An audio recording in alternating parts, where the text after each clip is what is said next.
একটা মেয়ে নদীর ধারে একটা মানুষের কাটা মাথা খুঁজে পায়। এরপর সেই কাটা মাথাটার সে এতটাই যত্ন নেয় যে মাথাটা থেকে আস্তে আস্তে আস্ত একটা শরীর আর হাত পা গজাতে শুরু করে। মেয়েটা যখনই সময় পায় ওই জ্যান্ত মাথাটাকে একটা ছোট বাচ্চার স্ট্রলারে বসিয়ে পার্কে ঘুরতে নিয়ে যায়। একদিন পার্কে এক বৃদ্ধা মহিলা ওই স্ট্রলারের ভেতর মানুষের কাটা মাথা দেখে এতটাই ভয় পেয়ে যান যে তার সেখানেই হার্ট অ্যাটাক হয়ে যায়। ইতু জুঞ্জির অমর সৃষ্টি নিয়ে তৈরি এই মুভিটা হয়তো তোমরা অনেকেই দেখোনি।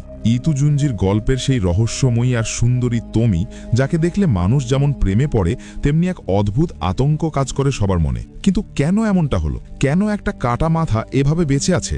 চলুন পুরো কাহিনীটা জেনে নেওয়া যাক। গল্পটা শুরু হয় মেইহুই নামে এক কলেজ পড়ুয়া মেয়েকে দিয়ে। মেইহুই স্বভাবগতভাবেই খুব শান্ত আর ভীতু প্রকৃতির। স্কুলে একদল মেয়ে তাকে সারাক্ষণ বুলিং করে, তাকে দিয়ে জোর করে নাস্তা আনায়, এমনকি তাকে মারধরও করে। কিন্তু এই সব কষ্টের কথা মেইহুই তার বাবাকে কোনোদিন বলতে পারে না, কারণ তার চোখে তার বাবা তাকে মোটেও গুরুত্ব দেয় না। নিজের সব কষ্ট মেইহুই তার ডায়েরিতে লিখে রাখত।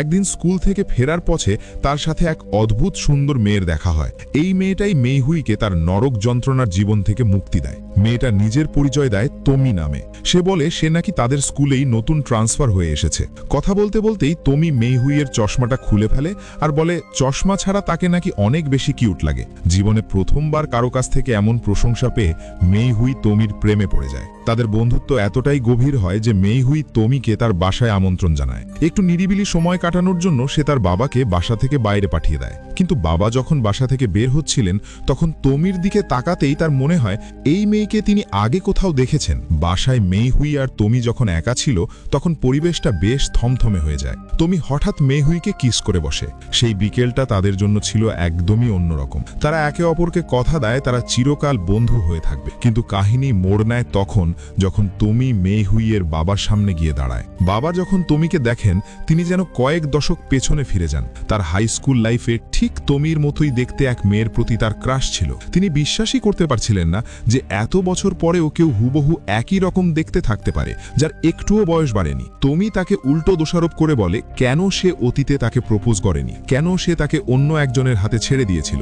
তমি তাকে আবার সুযোগ দেয় তার ভালোবাসা পাওয়ার জন্য। বাবার মনে সেই পুরনো প্রেম আবার জেগে ওঠে। তিনি তমির প্রেমে এতটাই অন্ধ হয়ে যান যে ঘরে থাকা তার মৃত স্ত্রীর সব স্মৃতি আর জিনিসপত্র আগুনে পুড়িয়ে ফেলেন। তমির সাথে সময় কাটাতে কাটাতে বাবার মনে হতে থাকে তিনি আবার সেই ২০ বছরের যুবক হয়ে গেছেন। কিন্তু তমির আসল রূপ ছিল অন্যরকম। সে বাবার মন পুরোপুরি জয় করার পর তাকে ফুসলাতে শুরু করে যাতে সে মেইহুইকে মেরে ফেলে। বাবা প্রথমে রাজি হয়ে গেলেও শেষ মুহূর্তে তার জ্ঞান ফিরে আসে। তিনি বুঝতে পারেন এই মেয়েটা আসলে মানুষ না, কোনো এক ডাইনি বা শয়তান, কারণ মানুষের বয়স না বেড়ে থাকতে পারে না। তিনি নিজের সব সাহস জোগাড় করে হাতের দা দিয়ে তমিকে কোপাতে শুরু করেন। যেহেতু মেইহুইয়ের বাবা কোল্ড স্টোরেজে কাজ করতেন তাই তিনি তমির শরীরটাকে ছোট ছোট টুকরো করে বিভিন্ন জায়গায় ফেলে দিয়ে আসেন যাতে কেউ টের না পায়। মেইহুই যখন জানতে পারে তার বাবা তমিকে মেরে ফেলেছে সে পাগলের মতো তমিকে খুঁজতে থাকে। খুঁজতে খুঁজতে সে নদীর ধারে তমির সেই কাটা মাথাটা খুঁজে পায়। সে মাথাটা নিয়ে এসে একটা পরিত্যক্ত গুদামে লুকিয়ে রাখে।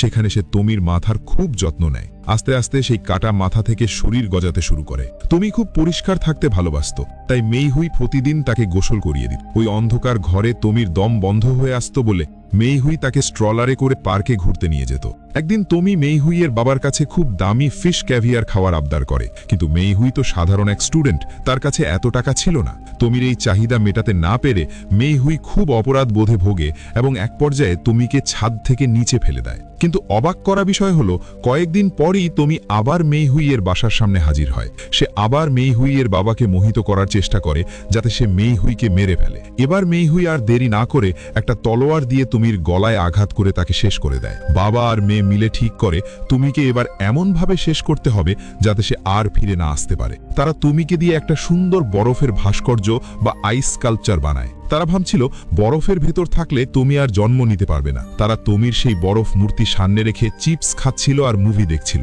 কিন্তু হঠাৎ বাবা লক্ষ্য করেন বরফের ভেতর থেকে তুমি তার চোখ মেলা তাকিয়ে আছে। তমির সেই মায়াবী চোখের মায়া থেকে এবারও বাবা বাঁচতে পারলেন না। বাবা পাগল হয়ে সেই বরফ মূর্তি ভেঙে ফেলেন। মেইহুই চিৎকার করে বলতে থাকে তুমি একটা শয়তান। এতে তুমি রেগে গিয়ে বাবাকে আবার বশ করে ফেলে। বাবার হাতেই মেইহুইকে কোল্ড স্টোরেজের ভেতর তালাবদ্ধ করে রাখা হয়। এরপর বাবা আর তমি হাত ধরে সেখান থেকে চলে যায় এক অজানা গন্তব্যে।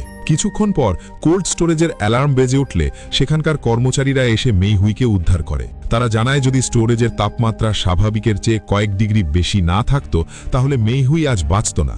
মেইহুই তখন বুঝতে পারে তার বাবা তাকে মারতে চাইলেও শেষ মুহূর্তে তাপমাত্রা একটু বাড়িয়ে দিয়ে গিয়েছিলেন যাতে তার মেয়ে বেঁচে থাকে। সুস্থ হয়ে মেইহুই তার বাবাকে ফোন করে তাকে জীবন বাঁচানোর জন্য ধন্যবাদ জানায়। বন্ধুরা, এই মুভিটার নাম হলো তোমি আনলিমিটেড। জাপানিজ এই হরার মুভিটা IMDb-তে বেশ ভালো রেটিং পেয়েছে। ইতু জুনজির এই চরিত্রটি এতটাই জনপ্রিয় যে জাপানে তোমি নিয়ে অনেকগুলো পার্ট তৈরি হয়েছে। মানুষের অবসেশন আর সৌন্দর্যের আড়ালে লুকিয়ে থাকা ভয়ঙ্কর রূপ এই মুভিতে দারুণভাবে ফুটিয়ে তোলা হয়েছে। মুভিটা দেখার পর তোমার মনে হবে ভালোবাসা আর মোহের মধ্যে পার্থক্যটা আসলে কতটুকু। যারা একটু সাইকোলজিক্যাল হরার পছন্দ করো তাদের জন্য এই মুভিটা মাস্ট ওয়াচ। ভিডিওটা কেমন লাগলো অবশ্যই কমেন্টে জানাও। সত্যি বলতে মেইহুইয়ের বাবার শেষ মুহূর্তের ওই ছোট্ট একটা সিদ্ধান্তই প্রমাণ করে দেয় পৃথিবীতে বাবার ভালোবাসার চেয়ে বড় আর কিচ্ছু নেই। ভিডিওটা ভালো লাগলে একটা লাইক দিও, আর এইরকম মাথা নষ্ট করা কাহিনী আরও শুনতে চাইলে চ্যানেলটা সাবস্ক্রাইব করে পাশে থেকো। দেখা হচ্ছে পরের ভিডিওতে। ধন্যবাদ।